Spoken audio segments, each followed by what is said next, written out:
great day. Kindly follow me on my Facebook page and subscribe to my YouTube channel. Thank you. In this video, pag-uusapan natin ang isa sa mga lesson ng Grade 7 Mathematics, and we will talk about the parallel and perpendicular lines.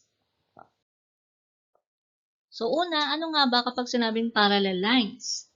So meron tayong given pictures like this one, the escalator, the electric wires, the barcode, and the railway. So kung mapapansin nyo, merong side ang escalator wherein yung side nila or yung dalawang sides nito ay never nag-meet. Ganon din ang electric wires na ito. And then the barcodes, so mga straight lines sila. And then the railway. So, ano nga ba ang definition ng parallel lines? Kapag sinabi nating parallel lines, these are the coplanar lines that do not intersect. The symbol for parallel is this one. To check whether two lines are parallel, they must be equidistant to each other. So, like this one.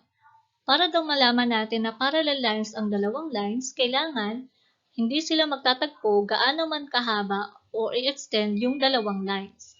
And then, para malaman natin kung ang dalawang lines ay parallel, kailangan magkatulad sila ng layo sa isa't isa. Another is this one, pwedeng pa-diagonal, pwedeng pa-vertical, at pwede ding horizontal. So, gamitin natin yung isang pares ng lines or ng parallel lines. For example, yung color pink natin na pa-diagonal, so we have the line A and the line B. So, since sila ay parallel or hindi sila nag-meet gaano man i-extend yung dalawang lines, therefore, line A is parallel to line B. Next is the perpendicular lines. Ito yung mga bagay na halimbawa ng perpendicular lines. First is the cross. Next is yung electrical post or electric post. Next is yung tiles or floor tiles. And the last is yung sign or road sign. Okay, so kung mapapansin nyo, nag-form sila ng cross like this one. This one also form a cross like this or the intersection sign. And this one also. So ano nga ba ang definition ng perpendicular lines? Kapag sinabing perpendicular lines, these are the lines that intersect at right angles. Kung ang parallel lines ay hindi mag-i-intersect, gaano man i-extend ang kanilang length or measure, kapag naman perpendicular lines ay mag-i-intersect or magtatagpo sa isang point at mag-form sila ng right angles. The symbol for perpendicular is this one. When the intersection of segments and rays form right angles, then they are considered perpendicular. So, ito yung halimbawa ng perpendicular lines. Kung mapapansin nyo, nag-meet sila sa isang point and then nag-form sila ng right angle or letter L. Kapag sinabing right angle, saktong letter L at may measure na 90 degrees.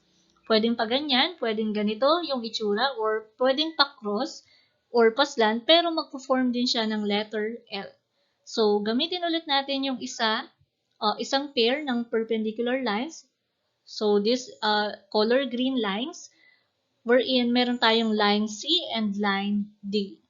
So, since nag-form sila ng right angles or letter L, therefore, line C is perpendicular to line D. So, let's now have the example. Construct a figure given the following conditions. So, kailangan natin mag-drawing ng figure gamit ang mga given conditions or i-imagine natin or kailangan maintindihan natin yung given conditions para maging tama yung ating figure. So, first condition is lines T is parallel to M. Lines A is parallel to B. Kailangan daw parallel ang T sa M, parallel ang A sa B. And then, line T is perpendicular to A or magpo-form ang dalawang line na yan ng right angle. T is perpendicular to B. M is perpendicular to A. And M is perpendicular to B. So, dun muna tayo sa unang condition. Lines T is perpendicular to M. So, mag-draw tayo ng dalawang lines wherein parallel sila or equidistant sila sa bawat isa. Okay, so next, pangalanan natin ang unang line as line T and line M. Okay, so check na yung ating unang condition. Since naka-form tayo, wherein parallel ang T sa M. Next is the lines A and B. Kailangan parallel daw, so maglagay tayo ng ganitong itsura ng parallel lines. Try natin gawing vertical lines. So kung kanina ay horizontal, ito naman vertical. Okay, so meron tayong line A and line B. Kung mapapansin nyo, perpendicular ang A sa B since equidistant sila or magtulad sila ng layo sa isa't isa. So, check din yung ating condition. Okay, so kailangan pasok yung apat pa nating condition dun sa na-form natin na dalawang parallel lines. Sabi dyan, line T is perpendicular to A. Kailangan daw perpendicular ang T sa A. Kung mapapansin nyo, nag-form sila ng cross or nag-form sila ng right angle. So, pasok yung ating condition. Next is line T is perpendicular to B. So, ito yung line T. Ito yung B, nag-form din ng right angle, so pasok yung ating condition. Next, line M is perpendicular to A. So nag-form din siya ng right angle, so that is check. And the last is the line M is perpendicular to B, so nag-form din sila ng right angle or inverted letter L. So, tama yung ating figure na na-form. Another example, by the definitions of parallel and perpendicular lines, tell whether each statement is true or false. Justify your answer. Refer on the diagrams below. Okay, so we have this given parallelogram. So meron tayong angle G, H, I, and J. So kailangan nating alamin or sabihin kung true or false yung given definition ng parallel or, kailangan nating masabi kung true or false yung mga given statements. Okay, first, segment JI is perpendicular to HI. Sabi dyan, ang segment JI daw ay perpendicular to HI. Okay, that is false. Paano naging false? Ito ay dahil ang segment JI at segment HI ay hindi nag-form ng right angle. Kung mapapansin nyo, nakaslant ito, yung segment JI, tapos yung HI ay hindi nakaslant. So, hindi sila nag-form ng right angle or exactly 90 degrees. Dapat nakaganito yung segment JI. So, that is false. Another, segment GH is parallel to segment JI. Ang segment GH daw ay parallel sa segment JI. Kapag sinabing parallel, gaano man i-extend ang dalawang lines ay never sila magtatagpo. So, therefore, that is true. Dahil ang segment GH ay parallel sa JI. Next, segment segment GJ is parallel to segment HI. Okay, parallel daw ang GJ sa HI. Okay, so that is true. Another, so meron tayong rectangle MOPN or MNPO. So let us answer if it is true or false. Segment MN is parallel to PO. So meron tayong segment MN at segment PO.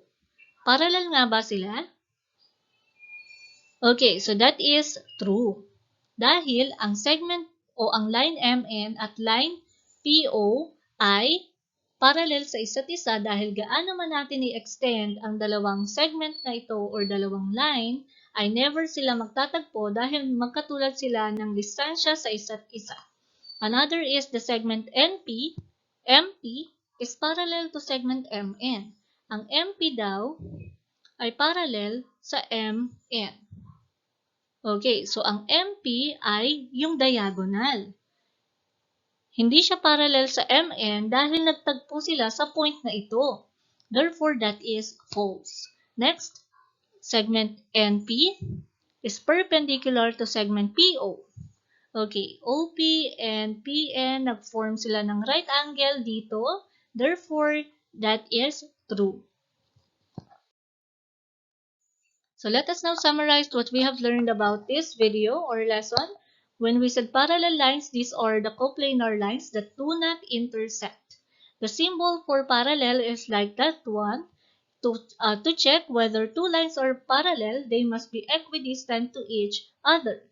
Next is the perpendicular lines. Perpendicular lines are lines that intersect at right angles.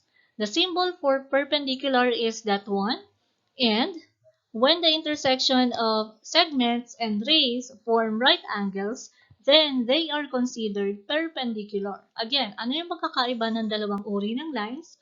Kapag sinabing parallel lines, they do not intersect or hindi sila kailanman magpo-form or magi-intersect or magtatagpo, at ito yung symbol na gagamitin sa parallel lines. And then kapag naman sinabing perpendicular lines, sila ay magtatagpo sa right angle katulad nito.